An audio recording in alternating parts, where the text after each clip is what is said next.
Are in our Staffingpreneurs Academy Run It class. Here today, we're talking about running your niche recruitment and staffing business, and we're live.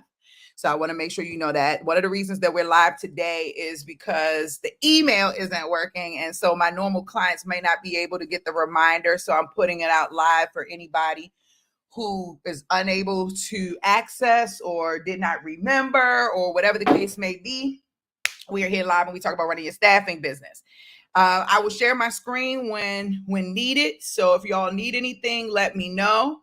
I definitely want to get into the nitty gritty of things and just talking about running your staffing business and really pushing your business to the next level. So y'all know, I'm just going to fill y'all in on some of the things that's been going on. So y'all know that I've been in Maryland for the past month off and on. I was in New Orleans the week before last at the AONL conference. I mentioned that here. I won a free ticket for next year.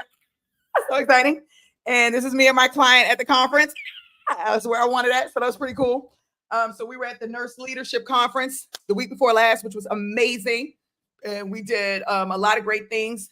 Last week, I was in Maryland with her, and we worked on compliance. A lot of people are being audited now after COVID, and mainly for misclassifying their employees, maybe some other things, but mainly for misclassifying their employees. And so companies have been calling me like crazy to help them get compliant, get compliant, being the bigger thing, right? Because the Department of Labor, the IRS, unemployment, everyone is auditing staffing businesses right now. Also to help her scale, right? We have a lot of companies that started during COVID, during the pandemic, and they literally are lost contracts, specifically in the healthcare space. And now they are saying, okay, D, I need help. I need help with either getting my contracts back, getting better contracts, or whatever the case may be. And so I've been helping. We've been bringing on clients for that. I just got off a flight about 4 hours ago, so I look frazzled. I look like I've been flying for about 20 hours, which I was. And so I just want to let y'all know where I'm in if I look crazy, but I'm here to support. So we're here live with the class, and I want to open up the lines on, hey, Brenda, you made it this week. I love that. Agencies are back outside post-COVID. Yeah. They are, you know what I'm saying? In the healthcare space in particular. But I feel like we're going through a transition right now economically, right? The inflation is high. You know what I'm saying? The companies are laying off. Companies are hiring, but companies are laying off at the same time. So you got that going on. We're in a recession. Nobody wants to talk about that, but we're in a recession, probably a pretty hard one. This feels like a harder recession than 2008. Except in 2008, the president was at least open enough to say, we're in a recession. Here, our president is not saying that. The conversation is just everyone knows it, but nobody is talking about it or saying the R word out loud. So that is going on as well.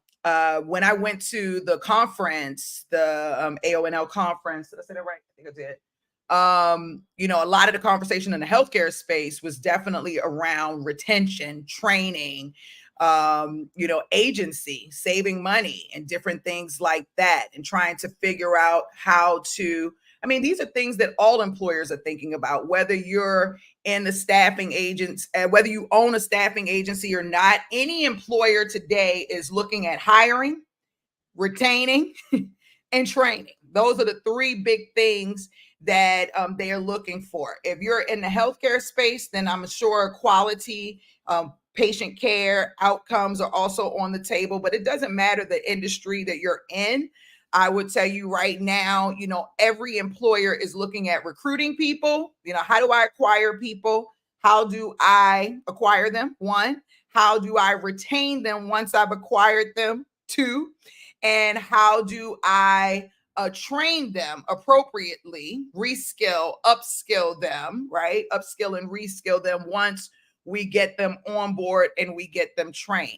These are the conversations that are happening in the boardrooms these amongst your executives that you're looking to do business with.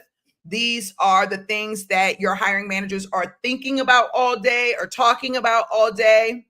And it's very important for you to understand that, because that can help you engage in conversation a little bit differently with them, right? Which is very important. I'm going to bring my smart board in a couple of minutes. Y'all know I like getting my smart board on the line, so I will bring that on in a couple of minutes. But I want to open up the lines. I hope you all had an opportunity to have a fantastic week. Okay, I hope y'all rocked it out in your business this week. If you're chiming in live, what's up? Hey, Nicole from Florida. What's your name? Where you chiming in from? What's your niche? You're in our Run It class. We typically do not run this class live, but this is a staffing business class. Y'all will see this class is all about staffing, no other niche right now. And if you're in the market to start a staffing business, or if you already started a staffing business, you're in our conversation here. This is really more for my clients, but feel free to come in, hang out with us. Just got off a flight. I'm a little famished, but I'm here and alive. So, sister, she says, yep, I can feel it in the economy. The economy is burning right now. And you see it in a lot of the YouTube videos. People are starting to talk about it a little bit more openly, like y'all know what's really going down. So, but that doesn't stop our ship. That doesn't stop us from rolling. For every company that's laying off, for every company that's firing, they're also hiring. The big thing that I've learned is when companies lay off, they're laying off to consolidate in most instances, meaning they're still going to hire. They might be laying off, but they're still probably hiring. Most small businesses are hiring.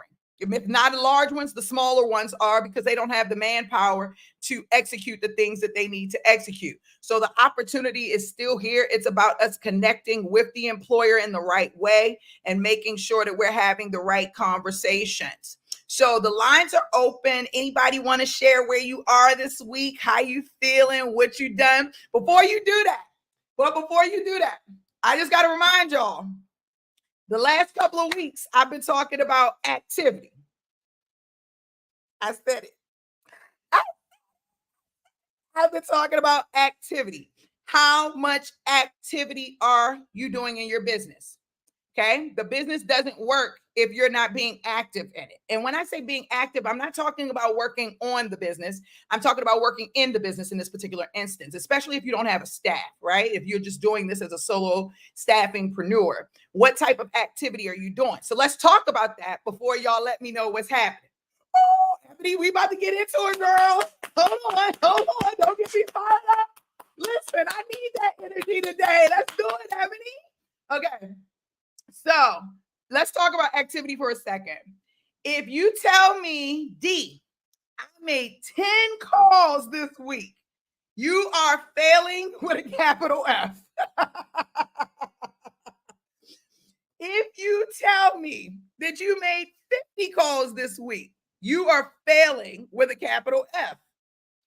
If you tell me you made anything less than 100 phone calls in a week, you're failing. I've got people who make 80 phone calls in a day. So you're failing. This business requires activity. And I'm not saying you got to bang the phones out like that, but if you're brand new and you're just getting started, what do you have to lose? Nothing. Nothing. You have everything to gain. Practice, right? And beyond practice, the ability to land contracts. And those start with building a relationship. Okay. They start with building a relationship. One of the most challenging things that happens with people is that they forget how to build a relationship. And they forget how to build a relationship because we build them organically all the time. Me and sister met, we hooked up. We already knew we was meant for each other, right? We like, okay, I love you, girl, I love you. It was an immediate kind of connection that could not be denied, right? We just automatically knew, like, that's gonna be my friend. She's my client, but she's my friend too. You know what I'm saying? Same thing with Judy. Same thing with Ronaldo. So we organically, naturally build these relationships every day with people. And so we never think about, like, what's the mechanics of building a relationship? How do you actually build a relationship? We never even think about that, right? But when you are starting and running your staffing business, you have to build relationships in order to get people to do business with you, because people do business with people they like and know and trust, period. People do business with people they like, know, and trust. And since people do business with people they like, know, and trust, it's important for you to start building relationships. And in order for you to do that, you've got to have activity. So yes, you can send emails out, but if you tell me you only sent 50 emails out, you failed with a capital F. Okay? If you tell me you sent 50 emails out in a week, you failed with a capital F. So I'm about to ask a question that's going to make some people uncomfortable, but I hope you're honest. If you sent out more than 100 emails last week, if you sent out more than 100 emails last week and made more than 100 phone calls last week, put a 1 in the box. Put a 2 in the box if you need to do better. Put a 1 in the box if you made over 100 calls last week and 100 emails. And if you did not, put a 2 in the box, you need to do better. Okay? I need you to understand, anybody who put a 2 in the box, I need you to challenge yourself a little bit differently. Because I'm telling you now, the business is not going to work. You're going to just waste your money. Okay, if you want to do that, I'm cool with that. If you want this business to continue to eat your dollars, I'm cool with that. But I'm almost 1,000% sure none of you want that. That each and every one of you actually want to generate revenue. For the people who have not, there are people in here who generated and is generating revenue. For the people who are not, because this particular class is for 0 to 7 figures. If you are not seeing success, I promise you, you're not doing enough of the right activity. And every week we come in here and talk about it, and every week y'all put the same answers. So what is going to change? How are you going to put yourself in a different position to where you actually get to see the win? And you can't tell me things like, oh my gosh, I'm so busy. We're all busy. You can't tell me things like, I need to hire other people. We all do.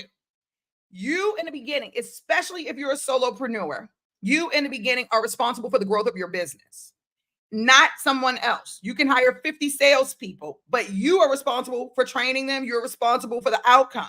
You're responsible for that in your business. And if you're responsible for that, you have to show up and show out for the people that you're going to hire now or in the future, or who you already have, which means you got to go in and show, okay, this is the amount of activity I need to be doing. So yes, you might have billing, you might have payroll, you might have all of these other things that are involved in your business, but you have to put time aside every day to pound those phones and to make those emails. So what are you going to do differently this week that you didn't do last week? What are you going to do differently this week? That's the question. That, and you don't have to answer it to me. I don't mind. But I need you to ask yourself, do I want to continue to let this business eat my money, or am I going to do something to change the situation? How much activity am I generating? What does my schedule look like? How many people have time blocks set aside on their schedule? If you have a time block on your schedule, if you have your calendar and there's a block on there every day for recruiting and a block every day for sales, put a 1 in the box. Put a 2 in the box if you need to do better. Ooh, I'm scared. Come on, CC with it. Come on, Michelle with it. Come on, Ebony with it. That's what I'm talking about. You need those time blocks. Now, I got another question. All of you all are saying you have time blocks, but most of you put a 2 in the box in regards to not doing that activity. So what are you doing in those time blocks? Are you making calls and sending emails, or are you not making enough calls or emails? That's the question. Michelle said other things. Distracted. Yeah. Not making enough. Okay. Ebony says some of my calls are long. Now that's different, Ebony. That is different. If some of your calls are long, then you're going to have a shorter amount of calls that you're going to make, because the conversations that you're having is there for you to start building relationships. Okay.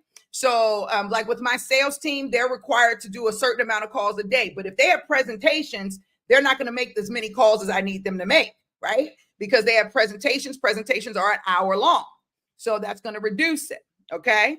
So, so Kathy said, making calls and emails, just not at the 100 mark. Okay. Give yourself a number and push towards it.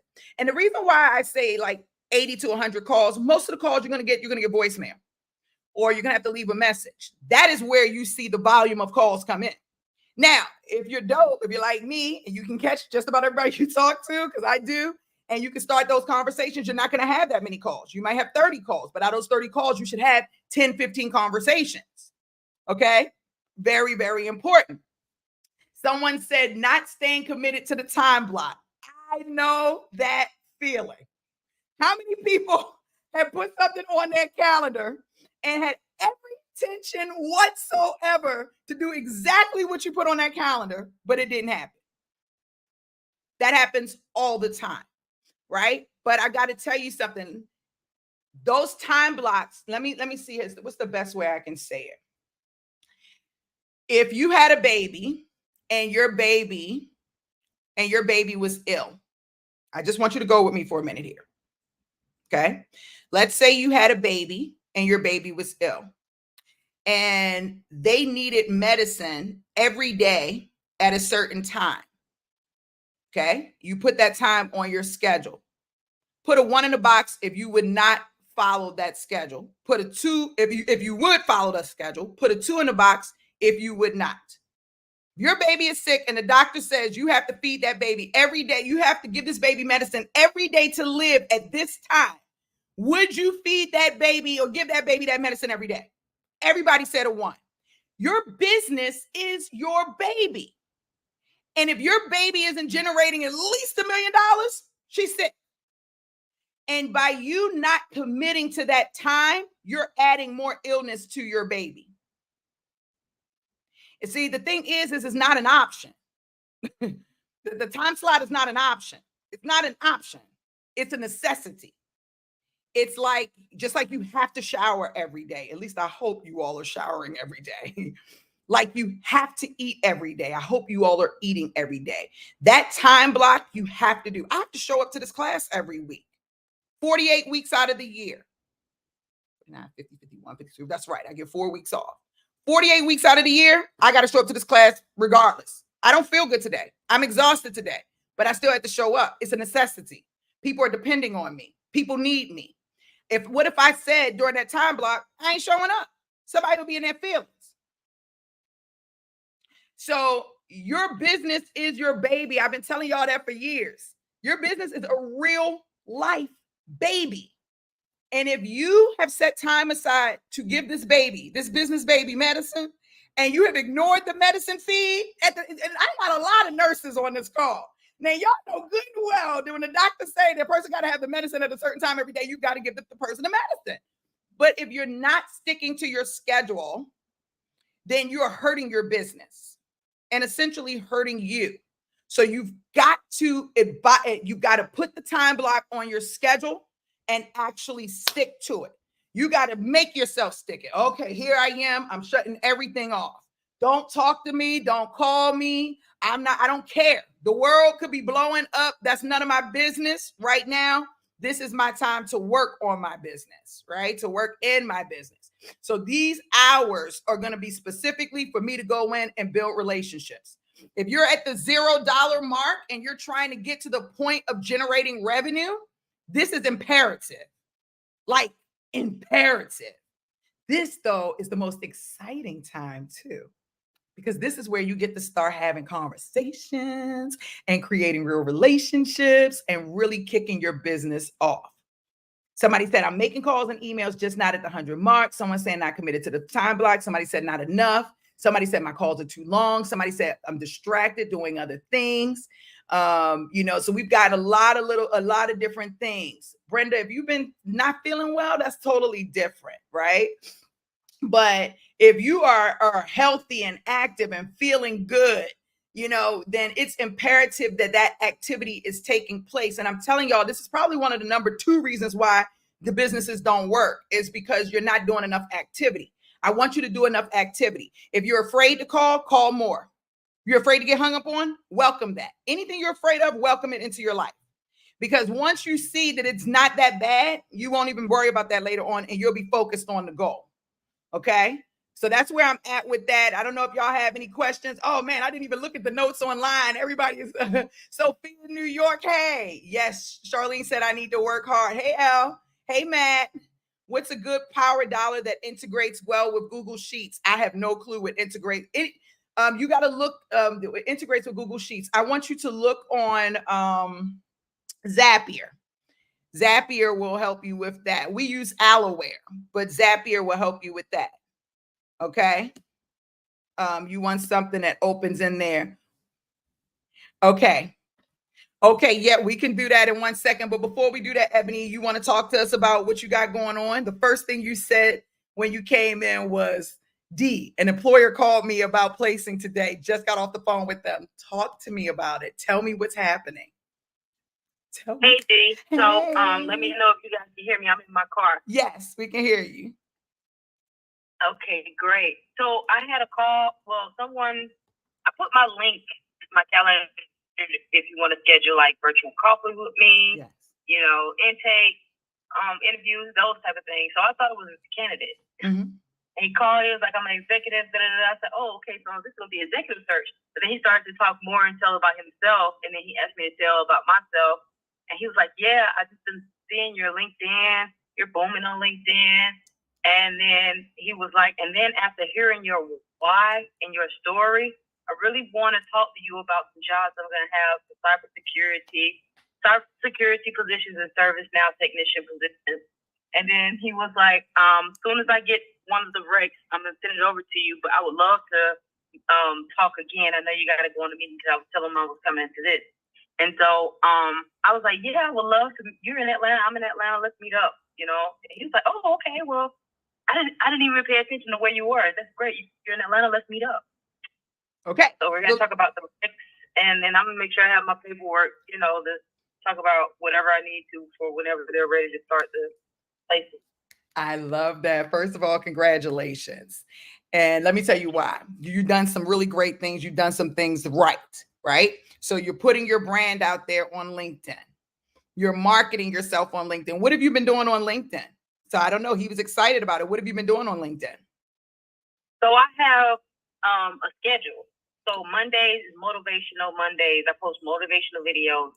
Tuesday is troubleshooting Tuesday. So I post like technical troubleshooting things to get the audience to get in and troubleshoot in the comments. Okay. And then I'll the answer is in the comment, but if you don't pay attention, you won't see it. So they troubleshoot in there. And then Wednesday is intellectual Wednesday. We talk about books we like. It's just different things. And then Thursday is best practice Thursday. And then Friday is funny Friday. I post funny tech videos. So I got something for every day of the week. I love it so much. Okay, so wait, I got to go back. So did you finish the reality show? No, I leave May 29th. Okay. I'll just check it. Okay, so this is all great stuff. So you've taken your social media strategy to a whole different level. You have a schedule. You've got things going on throughout the course of the week. We have a staffingpreneur. His name is Henry, and he's out of Brooklyn, New York. And he's been with me for years. And when he first started, he's Jewish, like with the hat and the curls. So his accent is extremely thick. So when he first started working with me, he was, and hey, Henry, if you're watching this, I love you. I saw he was on my IG the other day. He was extremely insecure about his accent. And so I told him, like, you should start writing blogs and like really tapping into LinkedIn. And he was like, I just tell you, my dialect isn't even that great. Are you sure this is something I should do? And I said, yes, he's actually in healthcare. And so he started taking over the blogs. He started taking over LinkedIn. He started posting every day, just things that he was experiencing throughout the course of the day. That turned into him getting so many contracts. He ended up having more contracts than talent. So when I went to him and said, like, what's your biggest challenge? He's like, getting people. I was like, you don't need contracts? He's like, everybody sees me on LinkedIn. They reach out to me based on my posts, just like what just happened to you, Ebony. Just because his post is out there, his brand is being visible, he's saying something of value, people were coming to him for business. Okay. So that's very, very important. So your strategy there, that's considered activity. The activity that I was talking about earlier, that's considered activity. It's not a phone call or an email, but she's utilizing her strategy to get booked appointments on the calendar. That's everything. So great job, Ebony. Everybody's congratulating you in the box. So the next thing I want to ask you is, when you got off the line, I know you were telling him that you had another meeting, but did you schedule the in-person meeting for you all? Yes. I just did it while I was on the call with you, because he said he was going to send me his calendar. And then I look at my calendar, and so I just sent it probably like 10 minutes before me and you started talking.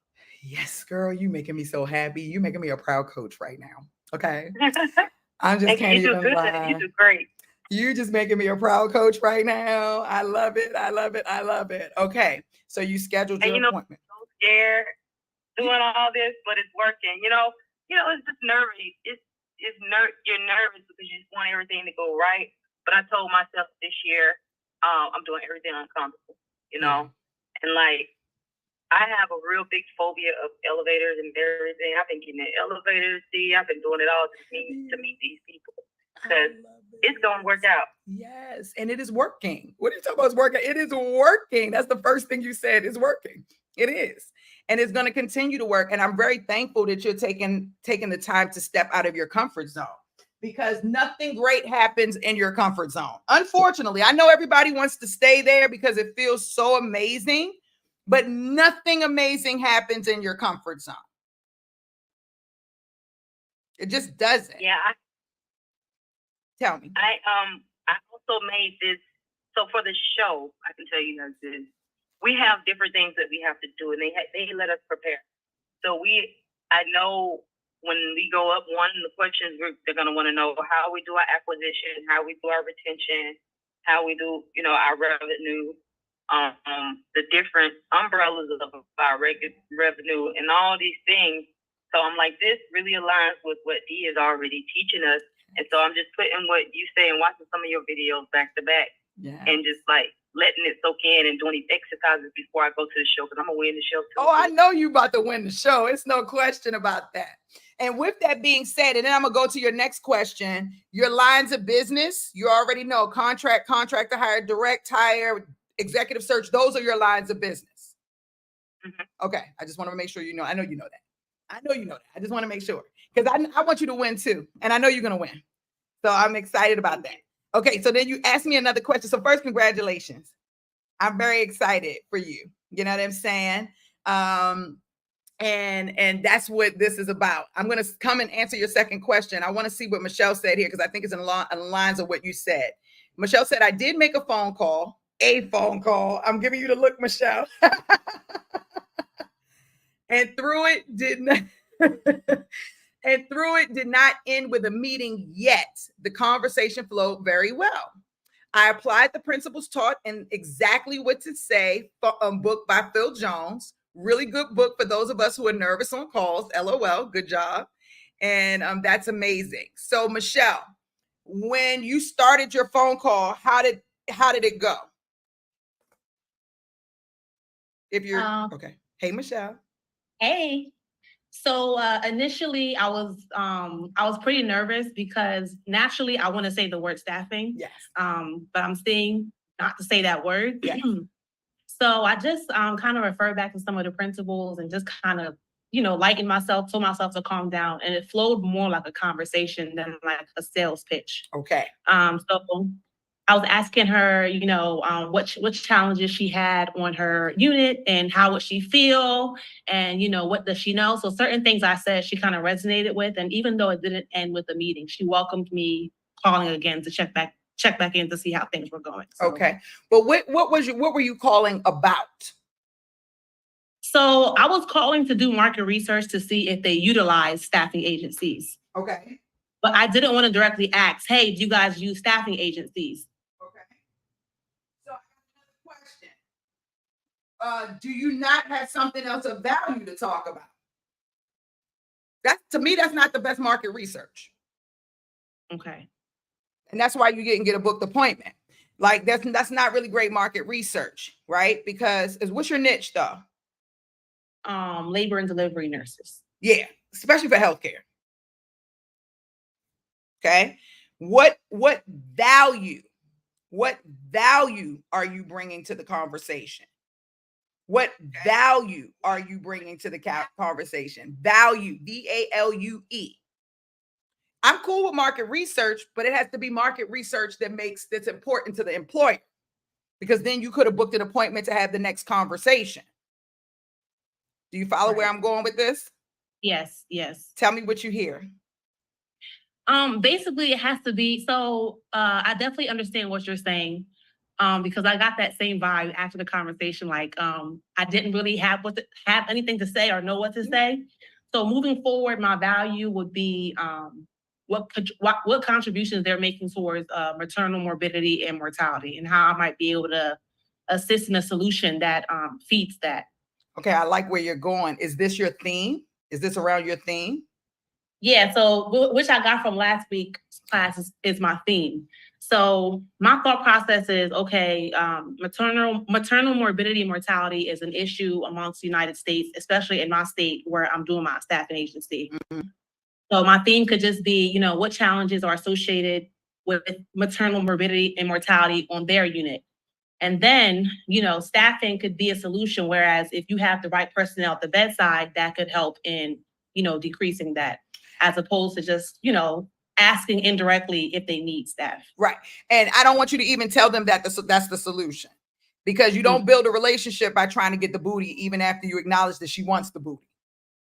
Okay. Did that make sense? Mm-hmm. Yeah. You know, so relationship, y'all know I do everything in relationship. Girl, guy meets, the guy's trying to hook up with the girl, but he's not coming right out and saying, I'm trying to hit. So he's saying, hey, I like you. What you got going on? What's great about, you know, he's talking about her. But at the end of that meeting, he's not going to ask for the booty. He's going to try to schedule an appointment to have another meeting with her so that he can continue to get to know her, to ultimately get to the goal of booty, relationship, or whatever the case may be. Are you laughing at me, Ebony?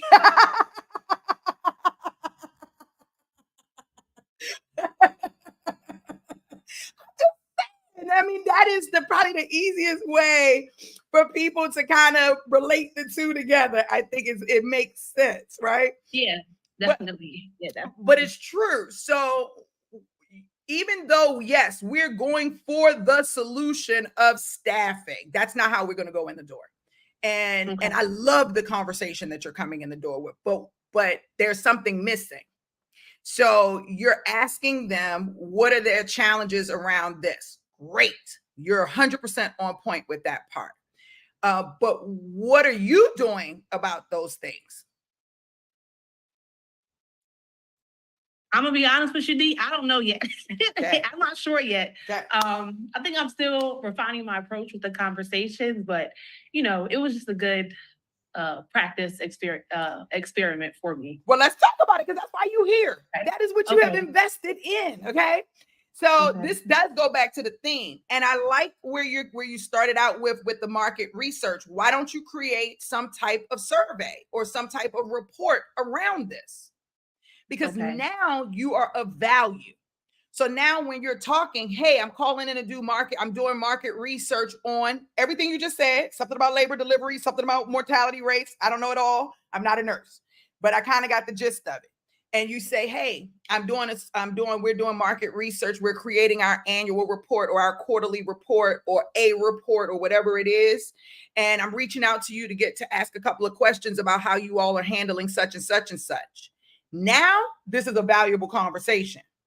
And if you add a different layer onto it, like once we get the findings, you'll be one of the first people to receive the findings of what your peers are doing as well. Do you think that person would have found that of value? Yeah, definitely. Okay. Definitely. Now we're on the same page. Of course, they would have found that of value. And do you think they would have followed up with another conversation after that? Yeah. Oh, yeah. Yeah, definitely. To see what the results were. There you go. And listen, at that point, that's where you go in and you start thinking about, okay, what is going to be my follow-up strategy to this? Because you could follow up with you and let them know, hey, I'm going to be following up with you I may need to follow up with you to ask you a couple of more questions. Would you be open to that? Well, she's going to say, yes, of course I would be open to that. Awesome. Great. What's the better day to call you? Or Monday? We know Mondays and Tuesdays probably aren't the best days. Is Wednesday a great day? Is Thursday a great day? What days are great for me? Because I don't want to disturb you. I want to make sure I'm calling you at the right time. Oh, I'm great on these days. Awesome. Listen, and you don't even have to schedule a call back, because that's really your opening to starting the relationship. Because remember, in the beginning, that first phone call is not to land the sale. It's not to land the contract. It's to establish a relationship. Okay. By providing something of value.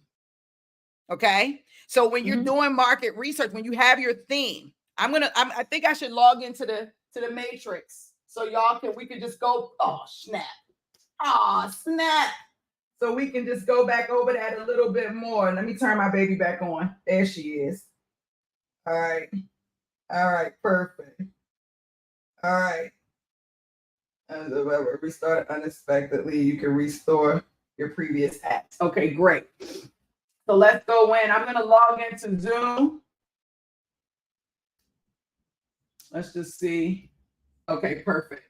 I'm going to log into Zoom. Give me 1 second, y'all. Touch the start, Zoom in. No. Wrong. How do I go back? Sorry. Hold on 1 second, y'all. Zoom. Dismiss. I don't know how to go back. Okay. All right, there we go. Sign in. I should have signed in. I didn't know I was going to do my board, but with whatever theme that you have going on, there we go. Whatever theme you have going on, there are lots of different strategies that you can create that will accompany that theme. There are a lot of strategies that you can create that will accompany that theme. So give me 1 second, y'all.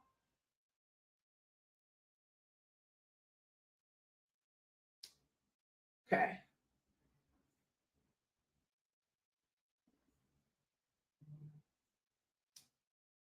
Let's see if we got my screen sharing. Go, baby. Go, baby. Share. And I think she's stuck. Okay, there she is. Let's see. Can y'all see the screen? I don't feel like I can. It says screen sharing, but It's coming through. Okay, Yes, there it we can is. see Okay. you. Perfect. Okay, you don't need to see me. Y'all know what I look like. Yeah, the screen isn't come through yet. Okay, it came through on my end. There it is. So let me try again. I'm almost sure we are. Give me 1 second. 1 second. I see you in the screen 3 times. That's perfect. That means that I'm doing the right thing. Anthony, that is what I'm looking for. I am tapped into the matrix. Now I see your screen. All right. Now we're getting somewhere. Last week, we talked about the theme. Hold on. Let me go in my canvases. I shared this theme with you all last week. This actual board with you all. And we're actually in the right place. I'm not going to do the whole training again. Okay. But y'all know this is my favorite part, is stretching this out to remind you of all the opportunities y'all have. These are all dollar signs everywhere on all these people. Dollar signs everywhere. Look at the dollar signs. I've already created them. Dollar signs. Okay. So we already know that you have tons and tons of opportunity. Remember, I mentioned to you that it is very challenging to sell staffing right out of the gate. You've got to talk about something else to get in the door. You've got to talk about something else to get in the door. If you try to sell staffing, it's not going to work. You want to have a theme. A theme will allow you to show your value. If you have a theme, if you create a theme, you're creating a theme to have something to talk about, to establish your position in the industry, to contribute to the industry that you're supporting, to be seen and to be found. You're also doing it to find the connection to resonate. That's how you build real relationships. You build real relationships by resonating with people. Most people don't want to build real relationships. They just want to hit it and split it. You can't do that in staffing, especially post-COVID. Your theme, it will help you build authentic relationships, create strategic initiatives and strategies, achieve your mission and vision for your company, employees, and industry as a whole. You will sell more, make more placements, you will thrive. Put a 1 in the box if you have ever heard a CEO or a company, or you were when you were doing sales, you called and asked, what type of strategic initiatives are you all working on? Put a 1 in the box if you've ever heard that. What type of strategic initiatives are you working on? Companies are working on strategic initiatives because they have a theme. Because they have a theme. You too will create strategic initiatives. I want to remind you, we're in a P2P economy, a person-to-person economy where we connect with people who we resonate with, okay? Who we resonate with. Now, your theme is going to be the forefront of your conversations going forward. Employers don't want to talk about staffing directly, so you've got to find a different way to show your value without talking about the solution that you actually have to solve their problem. You're taking a roundabout approach by focusing on something that's important to them that will ultimately lead them back to needing your staffing solution. Ultimately, leading them back to your staffing solution. Ultimately, not immediately, not getting it right out the gate, not getting the punani out the gate. Ultimately, okay? And here's an example. We help blank reduce blank. Wait, what do you do? My firm helps the DONs, Director of Nurses, reduce nurse burnout by 30% on average. Oh, wait, how do y'all do that? Well, let me ask you a few questions, and then you go into your sales pitch from that way, still building a relationship. The rule, your theme cannot be about staffing or hiring. It should be important to the hiring manager first. It can also be important to the candidate, but the hiring manager's importance is a little bit more important on this particular and on your theme in particular, because it's how you're actually utilizing, how you're actually getting in the door. Okay, but it should not be about staffing. So what is your theme? A theme is something you're going to advocate for. This is something you're going to bring awareness around. Okay, it's not a tagline, so don't get it mixed up with a tagline. It's not your company's differentiator, although it can differentiate you. And it's not about what you do or the service that you provide. It is your theme. So the question is, how can you figure out what you want or should advocate for? I always say start with your niche overview worksheet because all the ideas are there. But let's say we want to get some ideas about what a niche can be. Okay, reducing nurse burnout in healthcare, quality of care, patient care, increasing admissions.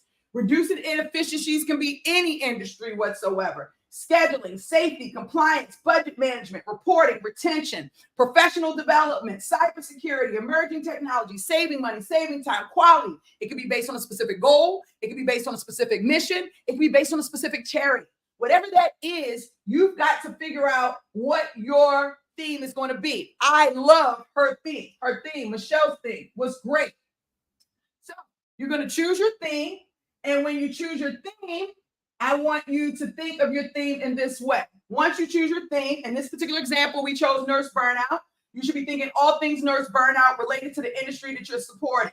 So your staffing agency's theme, focus, goal, and mission is to reduce burnout. By bringing awareness, educating, and advocating so that you can get to the solution, which is people, staffing people, providing people, recruiting people. Okay, that's the solution. That's where we're ultimately getting to. But in the beginning, the focus, theme, goal, mission is to reduce burnout based on our theme. Okay, so how will you create awareness around my theme, D? How do I do that? How do I create awareness, advocacy, education? We just got great examples here just a minute ago, but we do that by creating initial reach out strategies, which are your entryway into the door. That's what we're talking about today. So your initial reach out strategies are your entryway into the door. Okay, that could be an annual report. Okay, I just gave that example because you have the theme. How to get them to open the door and talk to you is by talking about your theme, which is nurse burnout. You reach out to them for feedback. Then you have follow-up strategies, okay? That's how you build the relationship, solidify your value, and land contracts. So you're going to be constantly following up with them. Thank you for talking to me today. Hey, let's meet and talk about the status, progress milestones, different things like that. And then you're also going to build strategic initiatives. This also builds the relationship, solidifies the value, and helps you to land contracts.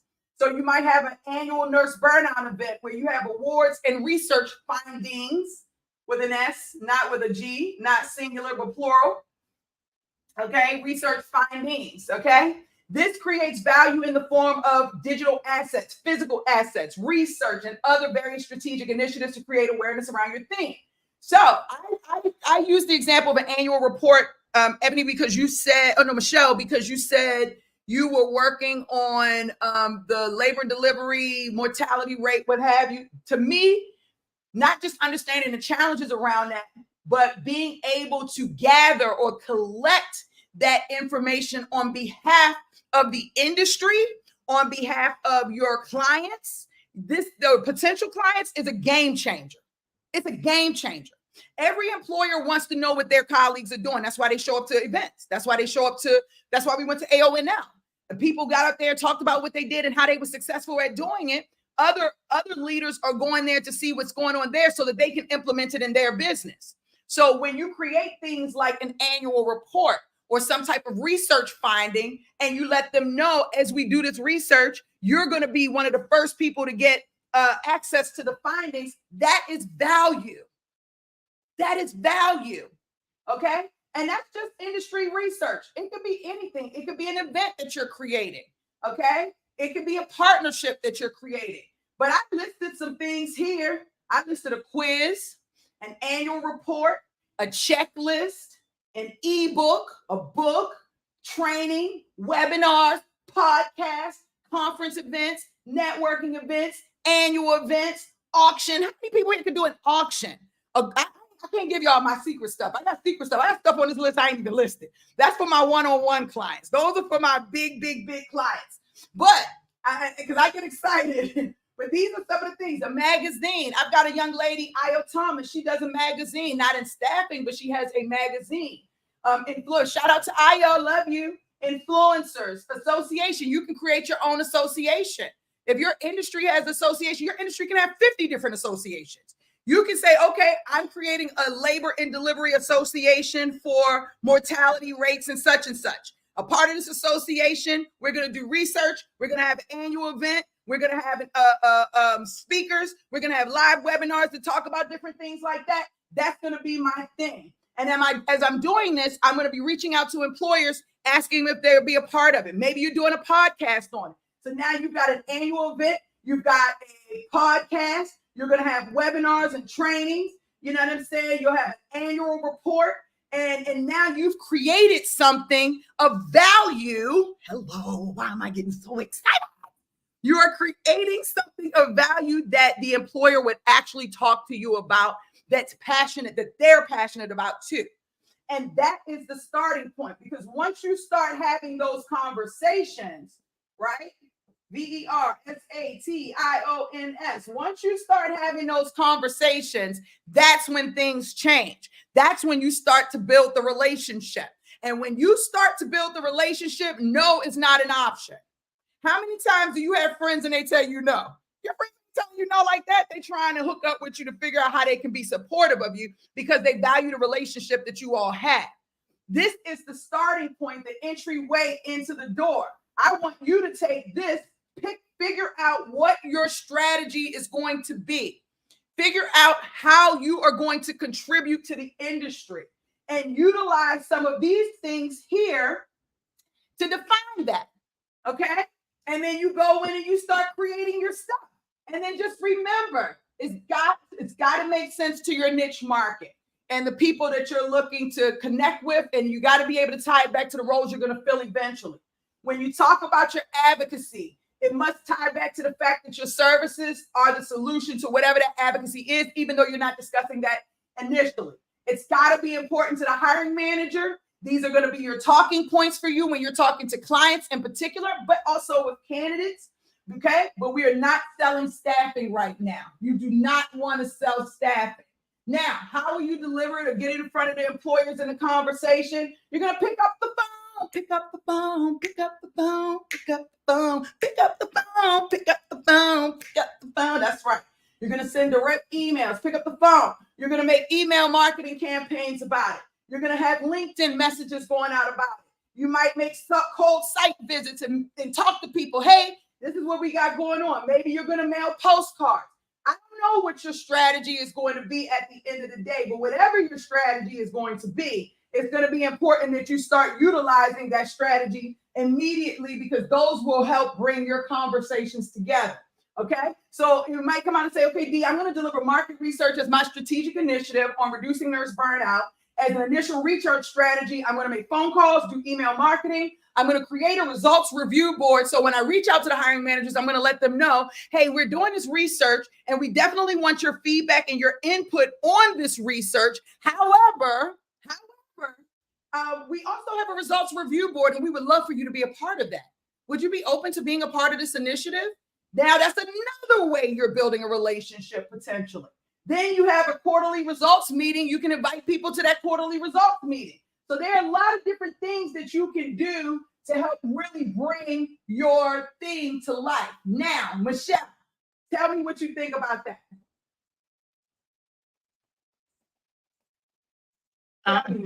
Huh? You say, no, I definitely see the value in it. I think I just have to refine a specific approach, maybe like an ebook or something that provides more insight. But you're definitely correct about hiring managers, specifically in healthcare, wanting to know what their colleagues are doing. So I think I just need to select what my approach is going to be and then refine it and then reapply it. And I'm just letting you know, I have given you the answer. So try to how do I say this? Your approach, I do want you to figure out your approach, what makes sense to you. But I just told you literally what you could do. And that would have changed the conversation you had today. Immediately. You understand? Because you are talking about something that's important. And I think they would be more interested in the results of the findings than maybe the ebook. But the ebook, I'm not saying don't do. The ebook, I think, is going to be a great fit. But you're going to get way more interaction from the annual report than you ever will from that ebook. That ebook is great for your landing page. That ebook is great to use as a follow-up on that if somebody is not aware of what's going on. He's like, oh, I got this great ebook to give you a better understanding of why we're doing the annual report. But I definitely would not lead with the ebook, not for conversations of where you're trying to sell. Does that make sense? Yes. I would lead with your report. You'll go further faster, trust me, than you ever will with that ebook. You will go further faster than you ever will with that ebook. Okay? I don't know if I hope I didn't upset you. I hope you took that in. No. I like blunt delivery. That's how I learn best. So that's my my preference. Okay, perfect. Perfect. Yeah. So definitely I can do like an annual report on what hospitals in this region are doing to decrease maternal morbidity and mortality, and then lead in from there. And then I want you to go into Claude or Gemini or Chat and ask them, because I think there's some more things that need to be included in that. Right. And I'm not sure what that report includes. This is not my area of expertise, although I have gone through labor and delivery a few times. But as a mom, and I'm alive, thank God. But I think that you want to add more context to that annual report and what you're doing. So talk to AI and see if they can help give you some ideas on how you want to expand that a little bit more. Ask them, based on this topic, if you were a labor and let me tell you this. Go in this direction. Okay, I'm going to stop my share. Go in this direction. I want you, hold on one second. All right. I'm going to just stop the share just so we can get there. Okay. I want you to go in from the direction of, I want you, I forgot what I was saying. My brain went left. What was I saying? You were saying to go on AI and ask like for more context for the thank you. What to be included. Go into AI and say, act as if you are a top labor and delivery expert with over 50 years of experience. Your search started off like that, period. Then say, what are the most important things that you will want to know or talk about in regards to the mortality rate of labor and delivery, whatever the case may be. Do you know what I'm saying? And then see what else he has to add to that, so that you have something that you're really showing or that you're really giving a value. But I guarantee you, and I'm telling you this, I guarantee, I can never guarantee things. I guarantee that if you start the conversation around your theme, you will make more relationships. You will get more appointments with hiring managers who genuinely want to talk to you, who genuinely want to have relationships with you. Genuinely. Might even be calling you. Just don't talk about staffing right off the break. But I can guarantee you also that as you continue to have those conversations, and it's only going to take 2 or 3 before you get to the point of talking about staffing, you will get the opportunity to start talking about your solutions. And you'll do it in a way that's going to be so easy that they're going to be like, I know you're a staffing agency. I know you're going to probably say such and such. It's like, this is what I do. I'm not here to pressure you about staffing. I'm here to talk about the mortality rate in labor and delivery. But I do want to let you know that, this is happening because of this. And, you want to sit down and we want to talk about that. I can show you some things that we've done differently with such and such and such and such. And now you're in business. Now you're having the right conversation. Now you're showing the value. And they're going to say, okay, I'm interested. Because in all actuality, they really do need you. They just don't want to hear the word staffing for whatever reason. You can call it anything else. You can call it baffing, laughing, taffing, daffing. They'll deal with anything but the word staffing. They don't want to hear it. Right. And now you in the door. That's what it is, Ebony. At the end of the day, it's all about connections. It's all about connections and building a relationship. Is there an AI website that will assist in creating an annual report? Should I give all of my? Yes. Yes. Yes. Who said yes so fast? I did. Brenda's I did. So I'm in the process of that. I'm like, should I give her all my secrets?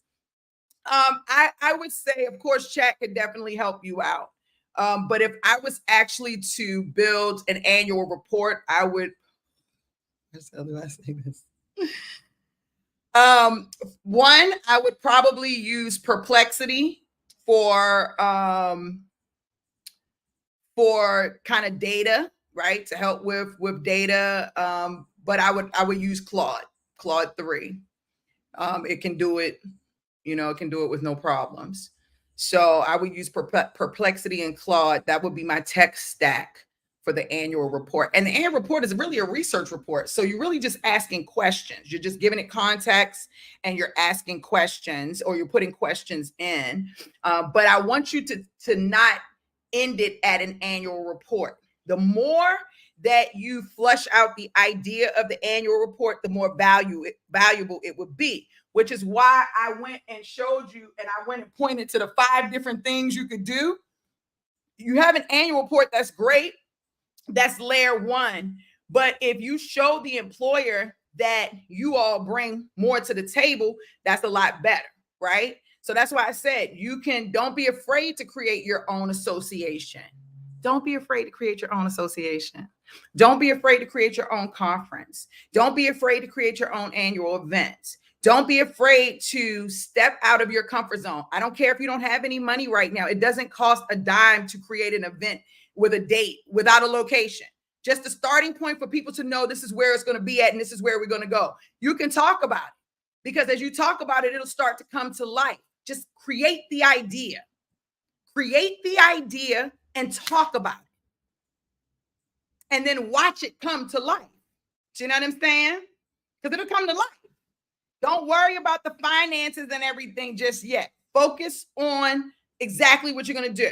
And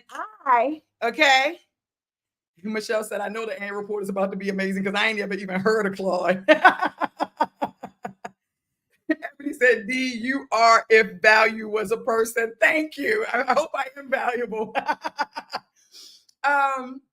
It is going to be a great report. But if you asked me, if you said, D, if anybody on this call, somebody on this call say, D, if you was to create the annual report, what would you do? Somebody ask me. Just ask me. I don't know. Anybody want to ask me, what would I do? D, if you were to create the annual report, what would you do?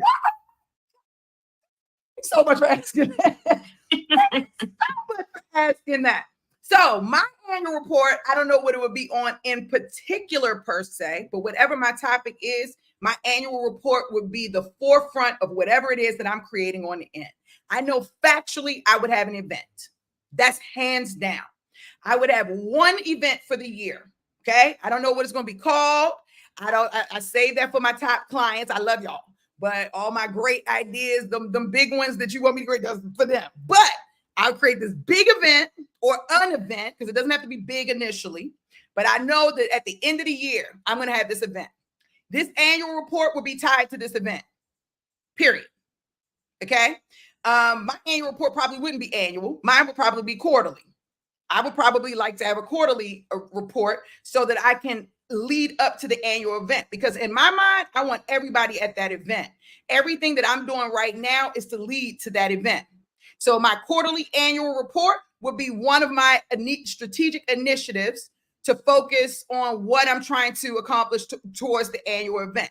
Because I mentioned earlier in here, I said that I was going to create where did I put that at?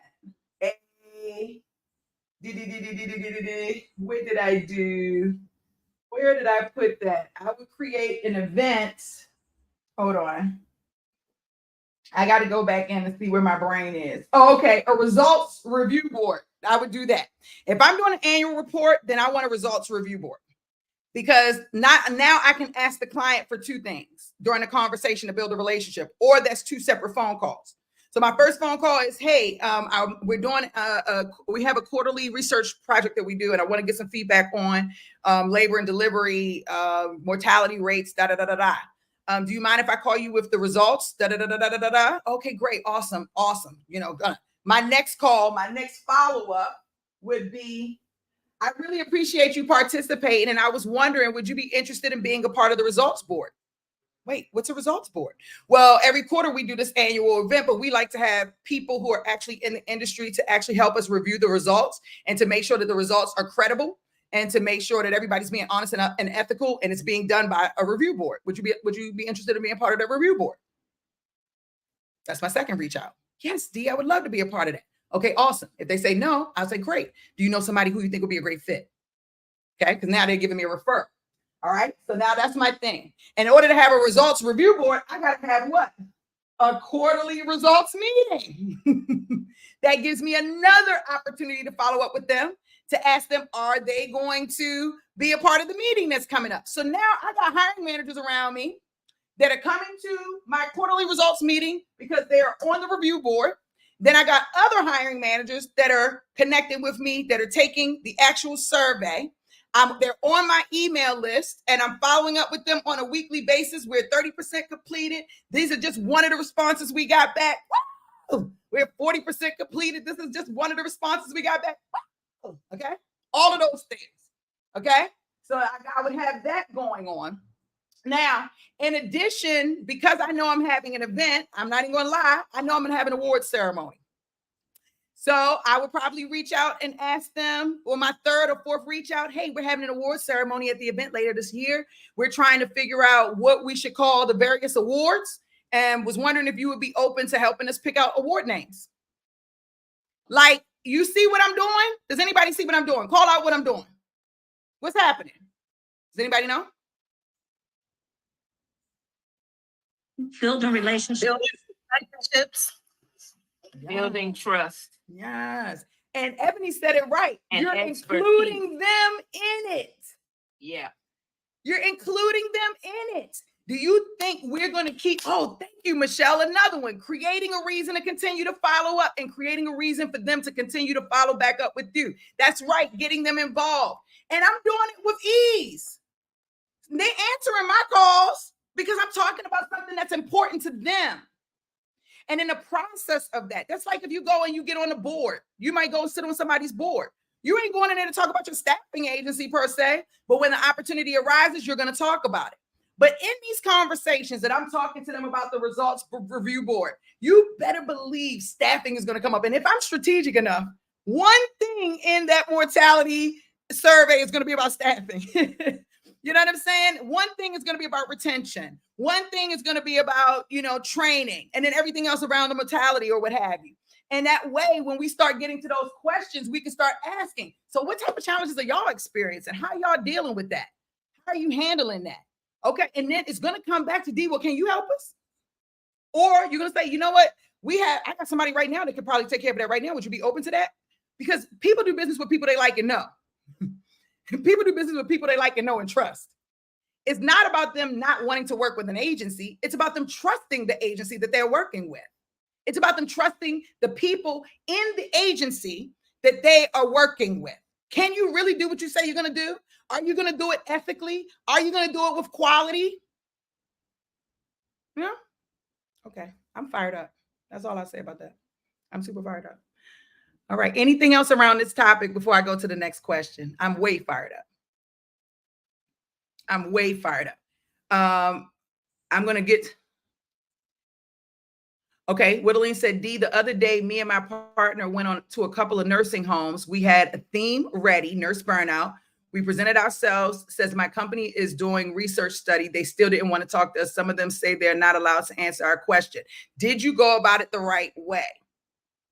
And how many did you go to? I know this works. I've already had this happens all the time. I know this works. This works 100%.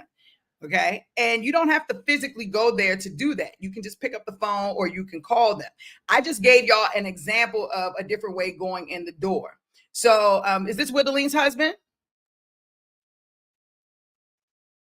Both here. Yeah, that Hi, ain't nothing. D. Hey, oh, Whittling, you there? Both of y'all here. Okay, great.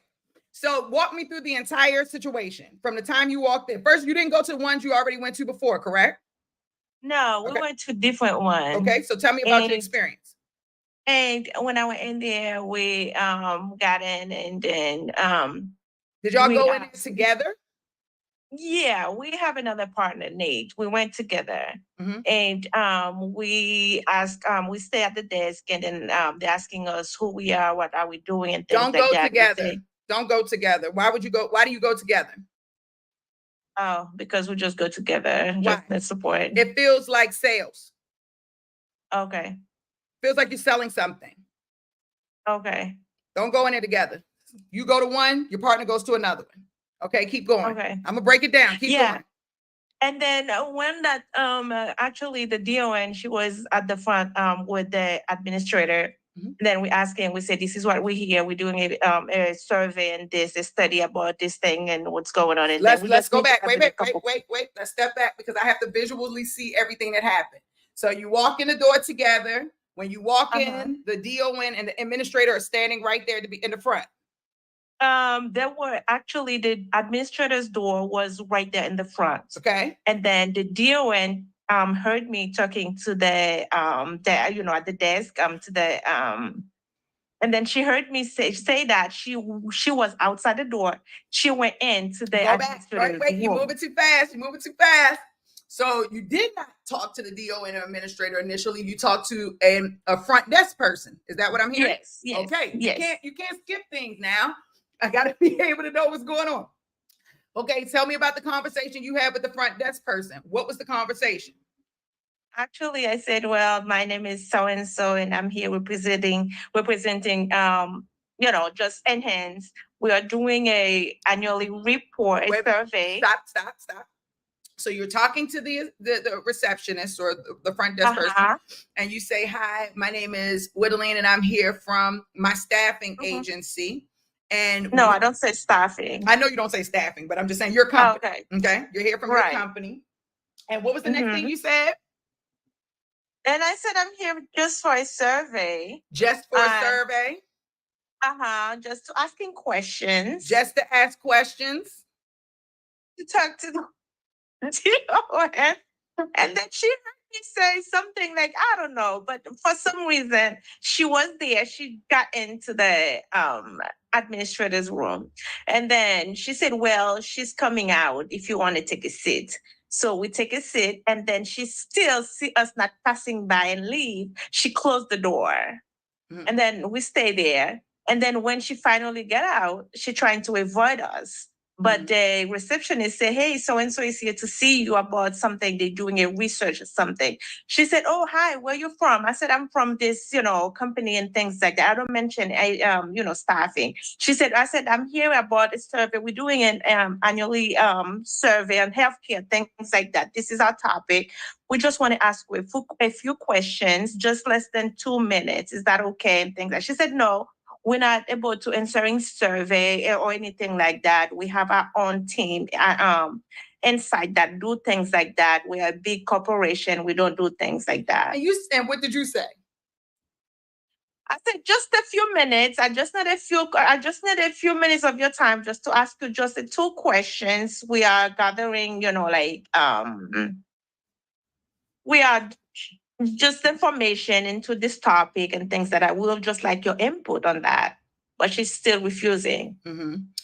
Okay, but don't say she's still refusing, because I want to hear exactly what the refuse is. I'm sorry, I apologize, because that's the only way I can really help you, is to really be able to understand exactly why or how she refused. Okay. Yeah, she just don't want to talk at all. She said, I know why you're here. We are not doing survey. We're not answering questions. When she said, I know why you're here, what does that mean? Yes. What does that mean exactly? I don't know. I think she must know that we're here for sales, the way she asked. Okay, so I've got to teach you how to read between the lines a little bit more. Okay. When someone says, I know why you're here, you say, why am I here? She said, you from an agency, right? That's what she said. Okay, so now you was leaving stuff out. That's what I knew. That's what I'm trying to get to the brunt of it. Why did she say you're from an agency?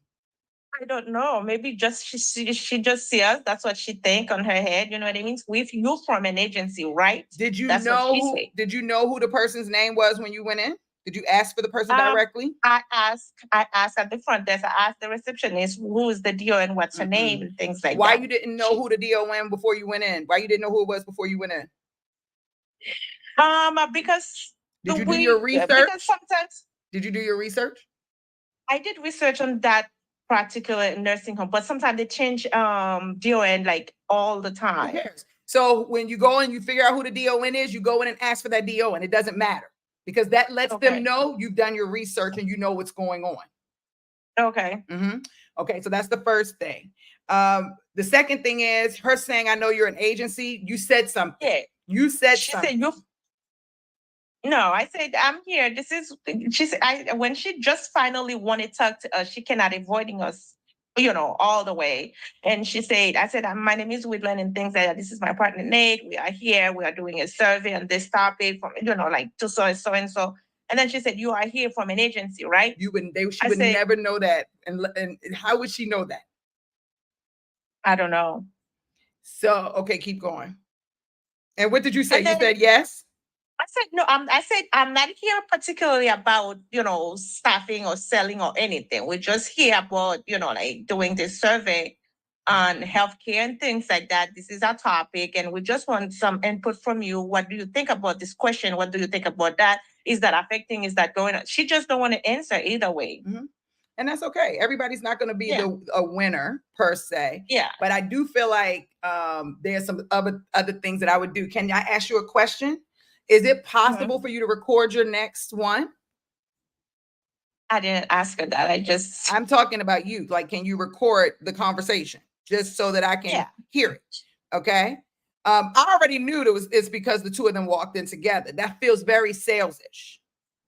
Okay. 2 people walking in feels very sales. If you look at the people who coming in to sell the sheets for the facility or the medicine, it don't be 2, it be 1. Okay. Okay. So that's the first thing. So 2 people, 3 people are very intimidating versus 1 person. So that's number 1. So y'all double team. Yeah. She said, what a clipboard. That's so funny. So if I was to go into the agency and I would walk in, the reception, I say, I'm here to see the such and such DON or such and such administrator. And they say, who's coming? Hey, my name is Dee. I'm with Enhance, and we're working on a project here for the home healthcare industry here in the area. We understand. So you've got to add more meat to your potatoes. You ain't selling. You ain't selling. You got to add more meat to it. And when they said to you, we already have a great team, you say, oh my God, that's amazing. Tell me, what type of research foundings have you all found in such and such and such and such? Because that could be a way to get rid of you. You have to challenge what the person is saying. You understand what I'm saying? Don't take no for an answer. They are programmed to kick you out. They are programmed to say no. You have to unprogram them. Okay. And you unprogram them by asking more questions when they respond back. So when they respond back, before you immediately respond back, take a moment to hear what they're saying and then think, okay, are they just trying to get me? Are they just trying to get rid of me? And if they are, how do I counter that in this moment? So I probably would have talked a little bit more in the beginning and really laid the foundation of what we're doing. Okay. And to see if they can support. We only want to know 3 questions. And then I would have yelled the questions out. Do y'all have this? Are y'all experiencing that? Are y'all like, be assertive? Don't be annoying, but be assertive. Does that make sense? Okay. Don't be annoying. Even though I did, but she still said, I'm not allowed to answer any survey, any questions. We're not allowed to do that. And you say, why is that? Tell me a little bit about that. You're trying to build a relationship. Talk to her. Tell me why it's that.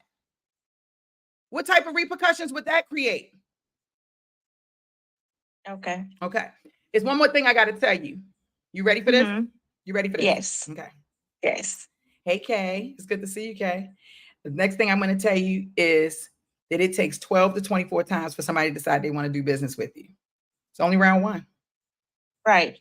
And then I went to to others, they don't even come out. This one, finally, we saw her outside. She was outside. Some of them, we say, this is what we're doing. This is it. And then they call the DON or the administrator.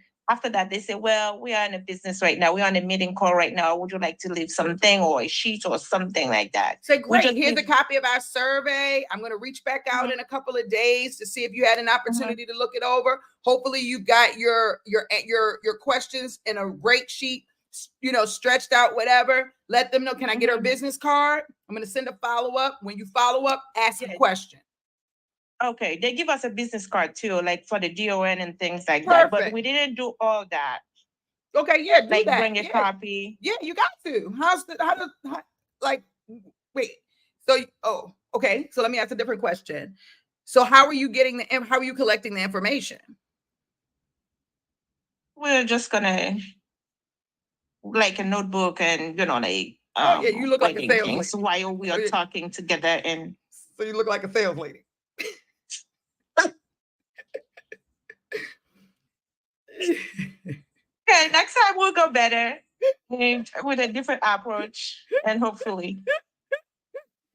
Michelle said, when I used to go in person to places, I honestly got such significant difference in them being open when I came in with a bag versus a clipboard and not trying to look so professional. That's also very true. And not talking so professional. You going in there with passion. I need you to go in with passion. Passionate about whatever it is the survey is about. And you might start off with, I don't know, I'm coming in, I'm asking, listen, we're enhanced. We focus on reducing nurse burnout by 30% in home healthcare organizations within the area. And right now we're working on such and such and such. Did you know such and such and such and such was happening? Like, where are your facts? Where's your passion around the topic? Where's your energy? Where are your questions? You see what I'm saying? Okay. Yeah. Okay. Definitely don't look professional. Definitely don't look too professional. Don't look too curvaceous either. That don't work either. Ask me how I know.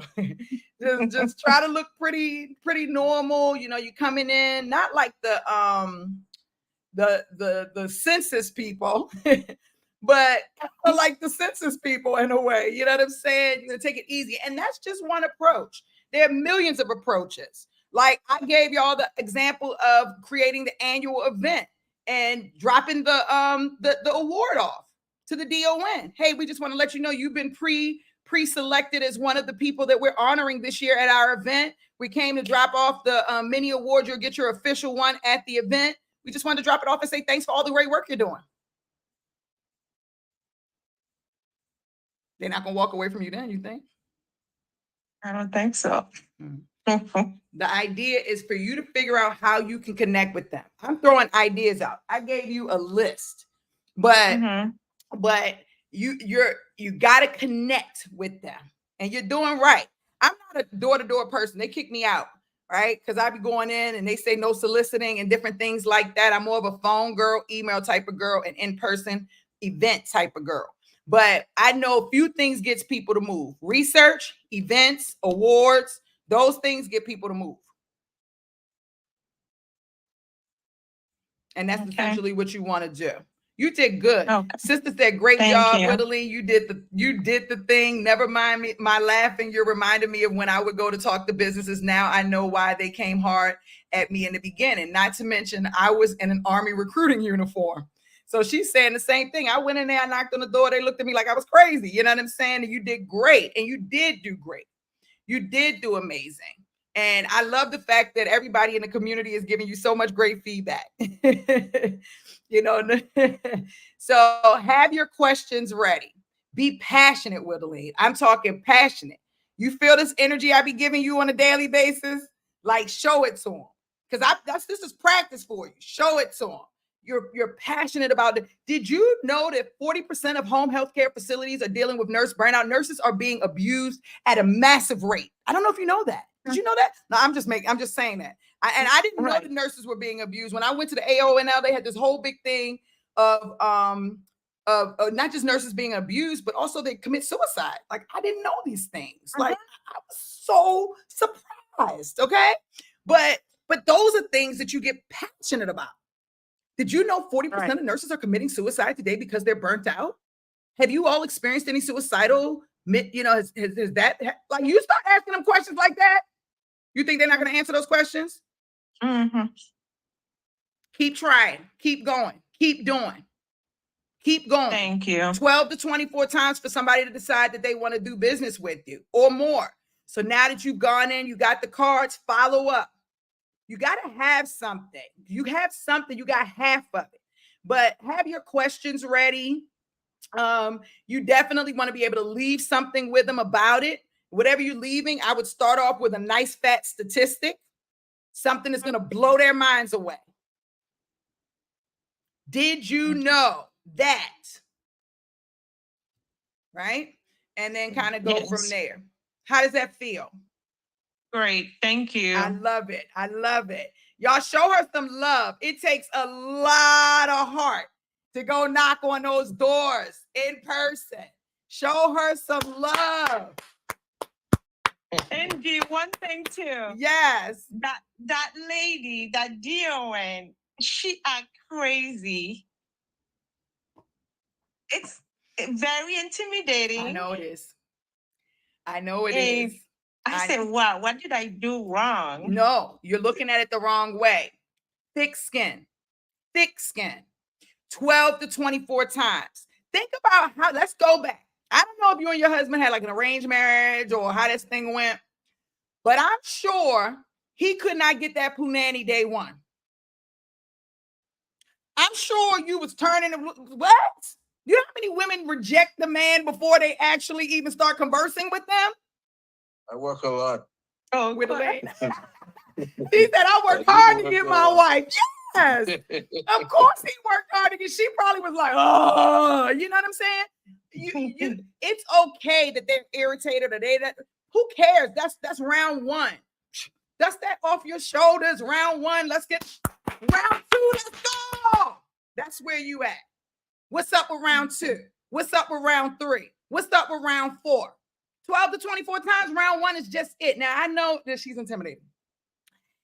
And she's only intimidating because this is your goal. And she's probably was being an ass. Yeah. But do you know how many nurses are mean when you call them? I mean. Okay. When you go to call to recruit nurses, they are mean. They are not nice. When they call me, I am mean. What do you want? What can I say?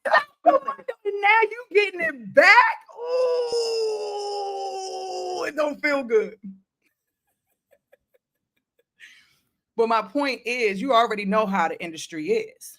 So now that we know how the industry is, we know it takes 12 to 24 times. We know this is round one. We put her back in the system. We can put a note on there, kind of got a little testy attitude. That becomes a challenge to me now.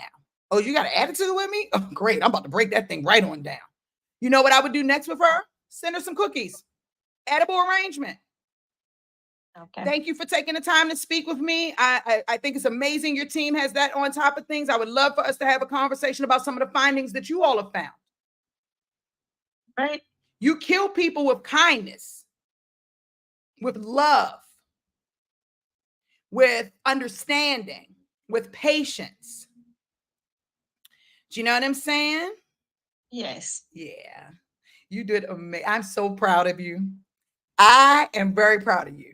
You understand? I'm proud of you. I'm proud of Nate. I'm proud of you. I'm proud of y'all. Okay. So do not stop. Keep moving forward. You're doing everything right. Okay. Thank you. Okay, perfect. I love it, y'all. Make sure y'all show her some love. She's amazing. Cece said, you have all of the Thank you. courage, and I want to be like you when I grow up. Yes, Cece, tell her. I love that. I love that. Sister said, not what you did wrong, but maybe she was having a difficult day. That is another point. Maybe she was having a bad day. It may have nothing to do with you. You know what I'm saying? It may totally had to do with her. Right. And we also don't know how many people have come in the door before you got there. Also, I know my client told me the other day, don't go on Mondays or Tuesdays ever. I didn't know that, but she told me never go on Mondays and Tuesdays. So that's also something that you need to know. Judy said, calling is intimidating enough. I'm super proud to hear that you all went out to meet clients face to face. Calling is intimidating too. But going out there, stepping out your comfort zone is what it takes. Stepping out that comfort zone is what it takes. And I'm telling you, the more the people tell you no, I promise you it'll become, you'll get numb to it. I can only imagine how numb men are to being rejected. I reject men every day, all day. I'm talking every day. No, thank you. I'm good. Thank you. No, I'm married. Y'all know I'm not married, right? No, I'm married. I say all kinds of stuff. They ask me my name, Janice. I've been giving the wrong name, the wrong number, the wrong everything. I reject guys all the time. And I can imagine that they're constantly being rejected. They're numb to that. I want you to get numb to the rejection because the rejection is just a not right now. I'm having a bad day. I'm not in the mood. I don't know you. You haven't shown me value yet. You just another person coming in trying to get my business. You don't really care about me. These are all the things that are going through their mind. Our job is to reverse that, to change that thought process and let them know I'm not that person. We're actually somebody of value. And I'll also give y'all another tip as well. Robert Half International brings their talent with them. And I'm not telling you to do that. You only do that when you're selling staffing. But that's something they started doing in the last 5 years or so. And I think that's also a very brilliant idea. But when they do that, they actually have a meeting with the client in person. I just want to do that. Okay. Nursing students 237 joining from Illinois, interested in opening a staffing agency. We are here to support you. Nurse mom wife.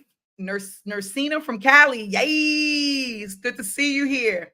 Moji Ozo. Hi, I love what you're doing. Thank you. Any suggestions on how to let government facilities like hospitals and long-term care know about my staffing agency? I just went through. I want you to go back and watch the replay. We just talked about creating a theme. And I just really, I'm live. I probably shouldn't have did that live, but I've given out the secret sauce today.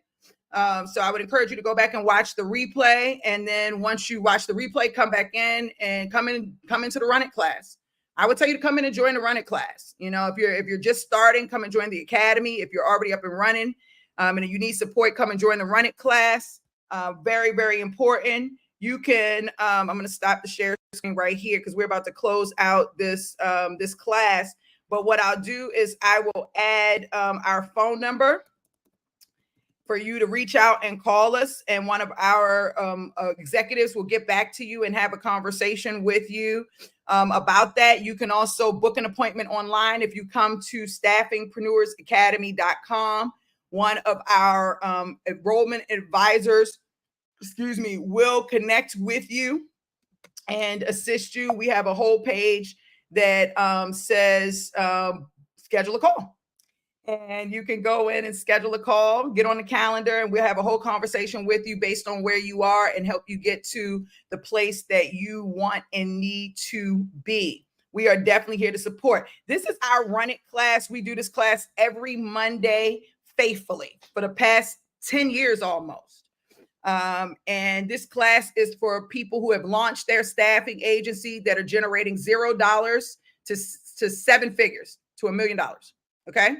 Then above that, you go to the Scale Up class, okay? And this class is all about generating revenue and getting to the point where you're ready to scale your business, duplicate yourself. We can support you. We have a setup class as well that happens in the morning. We had that first thing this morning. What other questions do we have? I want to go back to something Ebony asked earlier. Ebony, you kind of got what, this was good, Ebony. I'm sweating. When I'm sweating, I'm fired up, and it's really, really good. So you're 100% right about that. Let's see. Yes, DC, role play. Now, y'all want me to role play when I'm live? Like, I don't want to give them all my goodness. Sheesh.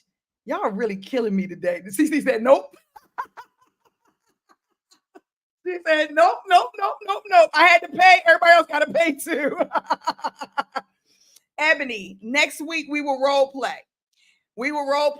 Some things I just don't want into the universe without people actually investing in the program. I told you earlier today that people are actually taking my content and trying to use my content to start their own coaching business on how to start a staffing business, and they're leading people to failure. And they're trying to do it off of my videos that are here on YouTube. And so while I gave a lot away, probably a little bit more than I should have on a live class, like live, I would much rather, Ebony, if you can wait a week. Okay, perfect. I would much rather for us that we can spend the whole 2 hours role playing if y'all want, but that's just not something that I want to share live online with the whole world in this moment. I got to figure out how to keep people from stealing my content. First, I know it's very crazy. It's a blessing. So I feel blessed. I mean, you're stealing my content because you know it's right. You know it's great, but I would just prefer for them to not steal it. In-person tickets. That's right. Let's talk about it. Oh, let's talk about it. Oh, let's talk about it. Oh, let's talk about it. Oh, okay. Listen, I've been having y'all save the date.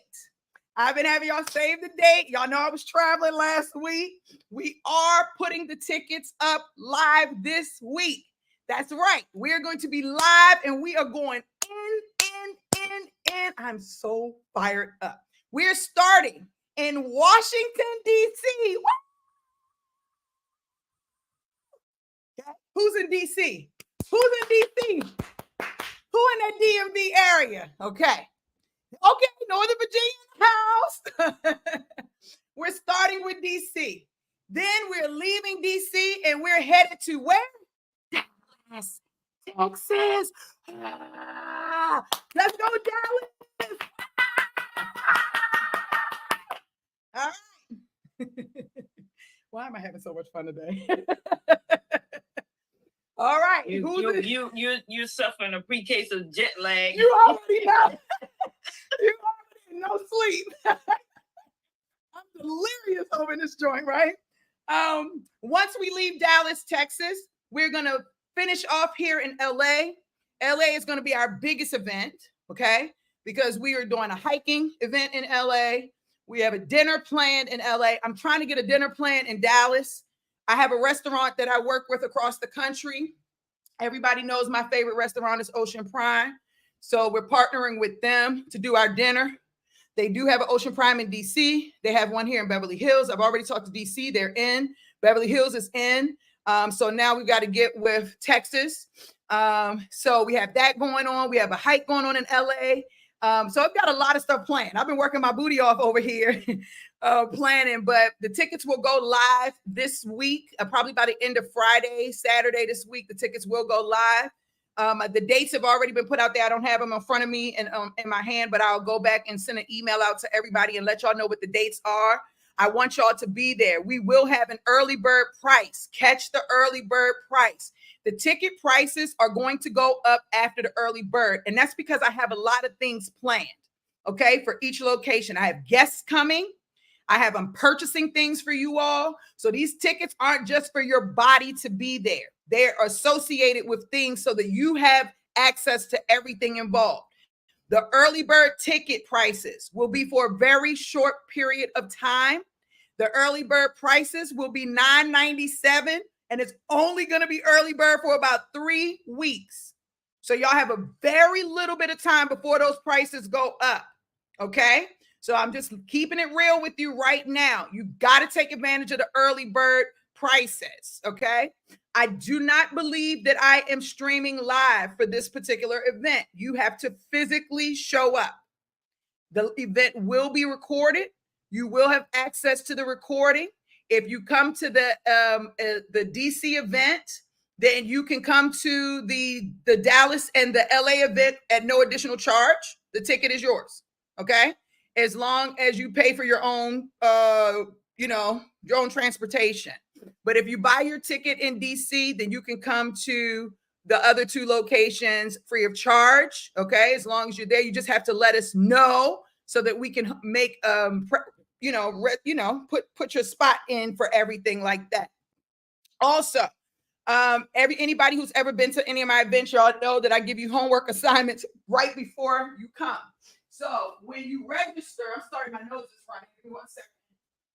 When you register for the event and you start receiving the emails, there are going to be things that are going to come in your email on a bi-daily basis. Bi-daily mean every other day. And it's going to have you fill out things, a survey. You might have to give us your t-shirt size.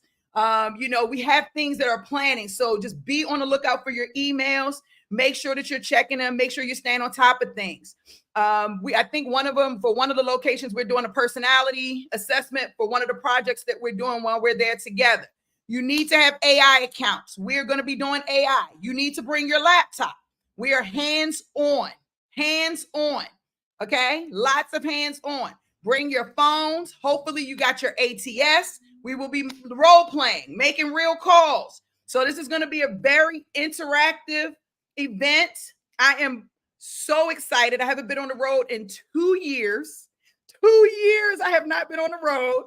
And anybody who's ever been to any of my events, we have an amazing time. It is unbelievable, the level of learning and the level of knowledge and the feedback that we get. We will have hiring managers attending. So that's another thing. Y'all have to dress appropriately. And don't come in there looking crazy like you just coming off the street. We will have hiring managers there, both in the healthcare, IT, warehouse spaces. So if you want to come in looking like you ain't a business owner, you're going to probably get treated like that. If you come in professional, like you're ready to do business, then that's great. We will have a networking event. So you're definitely going to want to do that. People are going to probably come in separate for the networking event. When we were in New Orleans, people drove from all over the place for the networking event beyond the actual event that we had. And we had a great networking event. I think Judy was there. I think Sister was there for the New Orleans event we had a couple of years ago. We did a lot of dinners. We had a lot of fun. It was great. Hiring managers, it was awesome. It's going to be pretty similar to that. So I'm excited. I cannot wait. We've been working hard on the background to get everything up. And this is going to be one of the best events that I've ever done, just because I'm more mature now. I've done it enough now to know exactly what I like. Thank you, Judy. New Orleans was fire. We had a great time in New Orleans. And I was just there a couple of weeks ago. We definitely need to go back to New Orleans. The food was to die for. I gained 10 pounds. Y'all see my face. I gained 10 pounds eating in New Orleans. I was eating like I had never ate before. And it was so good. It was so good. So just be prepared. We're going to try not to go to New Orleans I don't eat myself to say. Okay, we're at the last 6 minutes. Anybody else want to ask any questions? YouTube, do you want to ask any questions? I love what you're doing. These suggestions on how to let government facilities like hospitals and long-term care know about my. Okay, yeah. Go back to the niche. That's what I mentioned. Any questions? If not, we're going to close out today. I want to don't forget to drop the link for us. I'm gonna watch this again. Okay, I'll give you the link. Before I drop the link, if you're on the calendar, then you're good. If you ain't on the calendar, no. But so Michelle, that's so interesting because I thought you were someone else, actually. You are on my calendar for tomorrow. Hold on one second. Hold on. Y'all got me sweating over here, real life. I'm gonna see, Michelle. I thought you were a sales call actually for tomorrow, but no, I have you on the calendar at 5 p.m. Pacific is what I have you on there. So that's perfect. I don't know what day it is with the lady I have. I have to find her. Maybe she's on Friday. I've got to go look for her. But I'm glad to know, Michelle, that was you because that lets me know exactly what I missed. Okay, perfect. So yes, we are still on for tomorrow. 100%. Okay, awesome. What else? I can't wait as well. I'm excited. All right. I really appreciate y'all for being here today. For everybody that watched live, I appreciate you all as well. So for my people that's on my call, I'm actually going to give you all the replay here now for y'all to go in. And I will see y'all in the next week. Please, activity in your business this week. We starting out the week right. It's Monday afternoon. Get that activity in your business. Next week, when we talk about it, I want y'all to be able to say, I stepped out of my comfort zone. I did something that was a little bit different, D, and this is what I was able to accomplish, okay?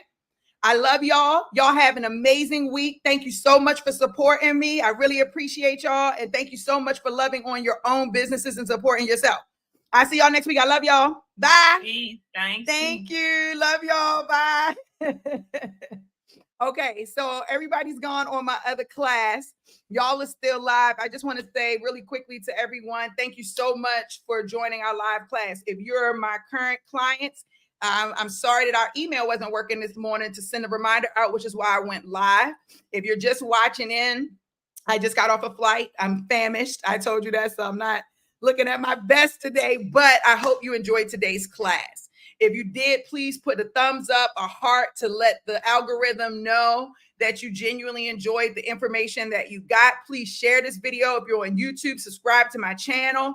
We have 1.8 million views on the channel. Almost 19,000 subscribers. We've grown over 5,000 subscribers in the last 30 days. Crazy. Not sure why anybody would want to hang out with D. Williams all the time, but I appreciate the love. We have a lot going on with our channel. Our channel is growing pretty assertively. We don't just talk about staffing. We also talk about starting staffing business, upskill, reskill, career growth, being resilient, not giving up, pushing, keep moving forward, all of those great things. So please come to my channel, D. Williams GA, or if you type in YouTube D. Williams Staffing, I typically come up that way pretty easily. I hope y'all come to the live class. I just want to tell you really quickly before I go, if you are starting a staffing business or have one, the agencies are doing audits like crazy. If you set your business up on your own, please call me so that we can get you compliant before they come for you. They're coming for you, whether you want them to or not, whether you think they are or not, they are coming.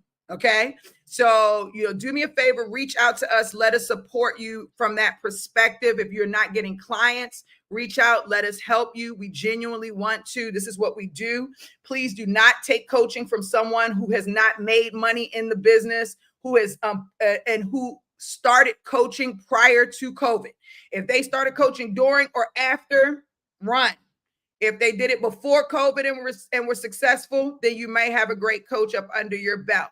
Okay, so I just want to throw that out there at you. And then just the final thing you all heard, people are stealing my content and then telling people that they're helping them start staffing businesses, and they're failing. And so, you know, you really got to ask questions. Don't call your friend and say, girl, how did you set the staffing business up? I promise you, she did not set it up properly. I am going through so many audits right now with staffing agencies. It's crazy because, so just please, please, please invest in yourself and your business in a real way. And we would love to support you here at Staffingpreneurs Academy. You can go to staffingpreneursacademy.com. If you want to go to a recruitmentstore.com, the letter A, recruitmentstore.com, you can also visit there. In a recruitment store, we have digital products that you can go in and purchase. So feel free to check out at recruitmentstore.com. And we love you. I love you. Y'all have a great day. Thank you for watching. And I'll see you in the next video. Bye.